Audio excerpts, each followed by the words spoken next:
Erev Tov Rabotai, we are continuing with our Mishna Yomi, Masechet Chagigah. We are up to our final two Mishnayot in Masechet Chagigah and in Seder Moed. Today's Mishnayot should be Le'ilu Nishmat Neria ben Svetlana Aranbayev Neriyahu ben Burcha Israelov Menuchatam Began Eden Amen, and Abdir ben Chaim Lechaim v'Refuah Shelemav Daniel Shalom ben Rosa Betoch Shah Chulei Israel. The previous Mishnah taught that Amaretz Tumah is suspended in Yerushalayim for Pesach, Shavuot, and Sukkot. This Mishnah discusses how long the suspension remains in effect. Hapotech et chavito v'matchil b'isato al gav haregel. If a chaver merchant opens his barrel of wine or begins selling a new batch of his dough in Yerushalayim during the festival, and some of it is touched by Amaretz. Now, during the festival, when any Jew is trusted about matters of Tahara, merchants would allow any customer to come into contact with their utensils and their contents. This made it likely that the merchant's wine barrel or dough came into contact with an Amaretz on the festival. The question then becomes what the status is of any wine or dough that is left when the festival ends. And the Mishnah presents two views. Rabbi Yehuda says, Yigmor. After the festival is over, he may finish selling whatever remains in the open wine barrel and the leftovers of the new batch of dough to chaverim who want to purchase tahor products. And Rabbi Yehuda argues that the whole point of suspending Amaretz Tumah was to ensure an adequate supply of wine and dough in Yerushalayim for the festival. But if leftover wine and dough were considered tameh, merchants would be reluctant to open new wine barrels or to start new batches of dough for the festival because chaverim would not buy the tameh leftovers, and this would defeat the whole purpose of having suspended Amaretz Tumah. Therefore, Rabbi Yehuda argues that the sages must have decreed that any wine remaining in open barrels or any leftovers of the new batch of dough be considered tahor even after the festival, and permitted the merchants to sell it as such. But the sages say, Lo yigmor, after the festival he may not finish selling the leftover wine or dough to chaverim who want to purchase tahor products. And the Rav does tell us, Venerchak Rabbi Yehuda, the halakha does not follow the opinion of Rabbi Yehuda.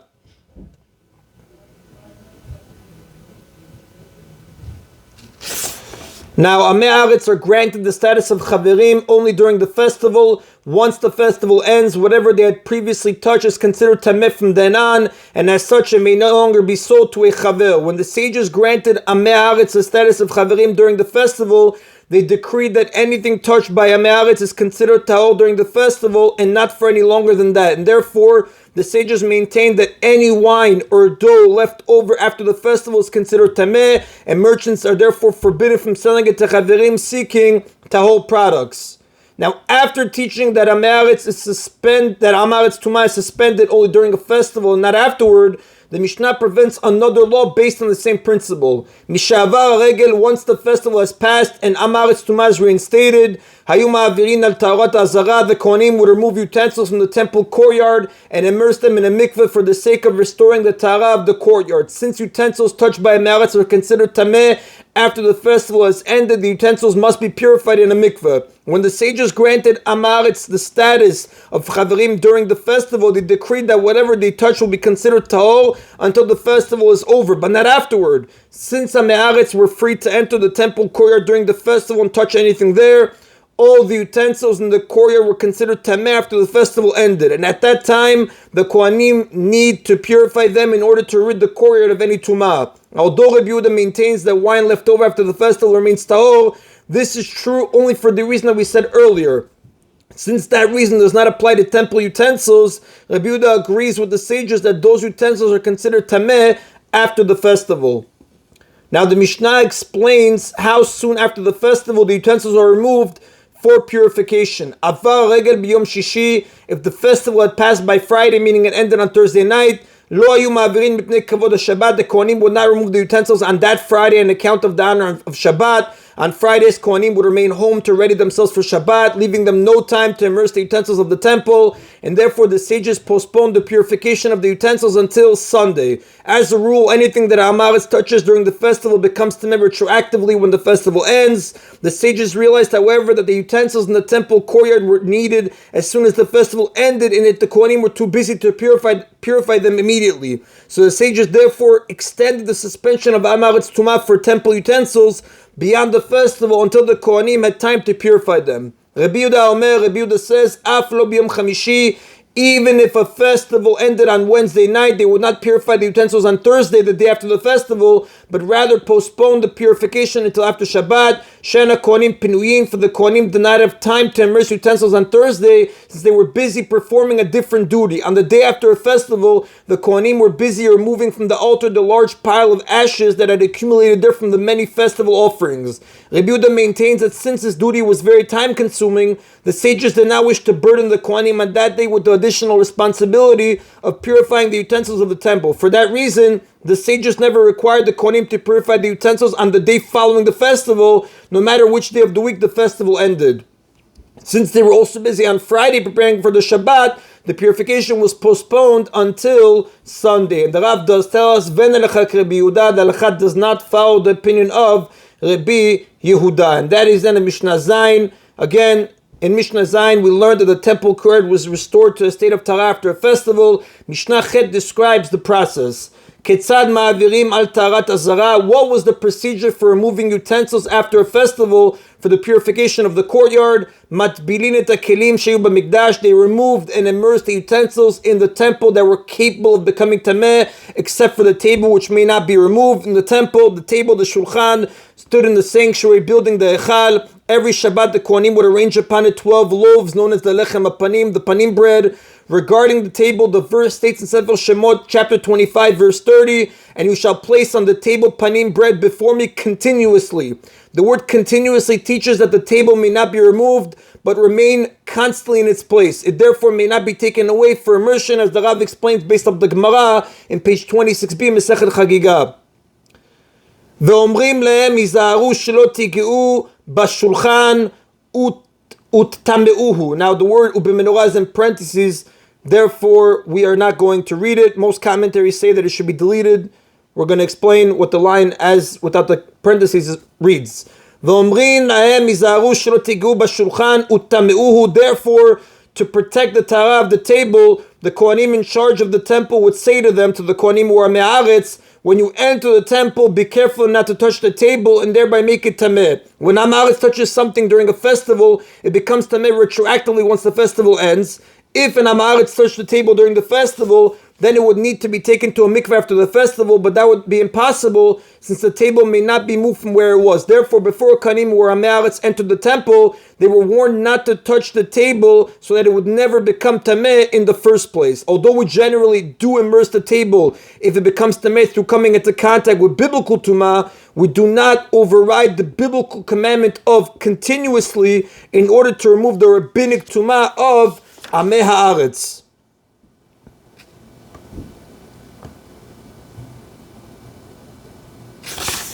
Now the Mishnah explains which utensils were used in the place of those that were taken away for purification.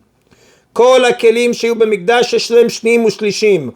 All the utensils that were in the temple had seconds and thirds, meaning replacements. Shim nitmo rishonim eviu shneim tachten. So that if the first ones became tameh, they would bring the second ones to be used in their places until the first ones were purified.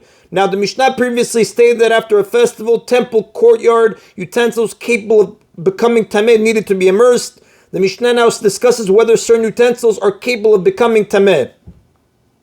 Kol hakelim sheyu b'mikdash teunin tefillah.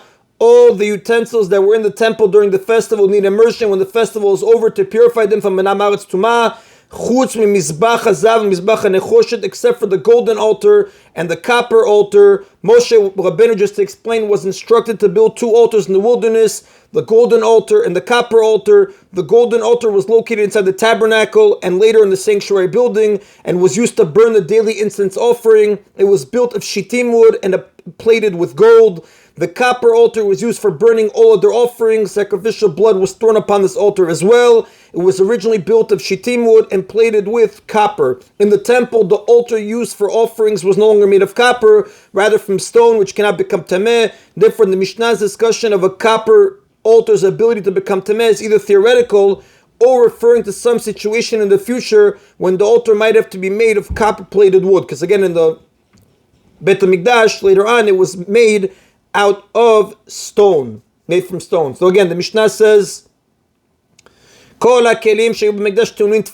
utensils that were in the temple during the festival need immersion when the festival is over to purify them from amaretz tumah, except for the golden altar and the copper altar, because they are described in scripture as being of earth and therefore cannot become tameh. Only movable objects, utensils, can become tameh. The earth or things connected to it cannot. So when the Torah refers to the copper altar as an earthen altar, this teaches that like earth, it cannot become tameh. Now the Torah refers to the golden altar and copper altar collectively as altars. This teaches that the two altars have the same status regarding Tumah. Just as the copper altar does not become Tameh, so too the golden altar does not become Tameh. And therefore there was no need to immerse either altar after the festival. The table was not immersed after the festival either. But since, however, the Mishnah already stated that Me'aretz do not come into contact with the table, the Rav says there is no need to mention here that it is not immersed.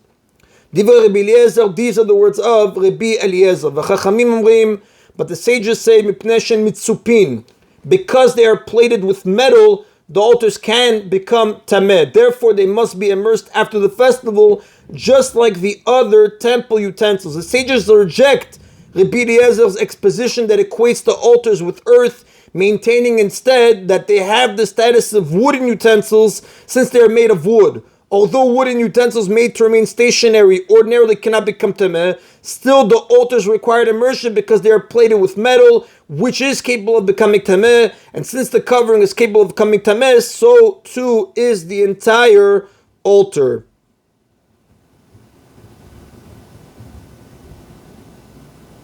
And again, like we said, the Mishnah's discussion of the copper altar's ability to become tameh is either theoretical or referring to some situation in the future when the altar might have to be made of copper-plated wood, because in the temple, the altar that was used for offerings was made of stone, which cannot become tameh. And that is an abotai of Mesechet Chagigah. We have completed, Baruch Hashem, Seder Moed, Hadran Alach, V'Hadrach Alan Seder Moed. Bezrat Hashem, Bli Neder, we begin tomorrow with Seder Nashim, Mesechet Yevamot, Chazak Baruch, and Mazal Tov. Baruch Adonai Leolam, Amen v'Amen.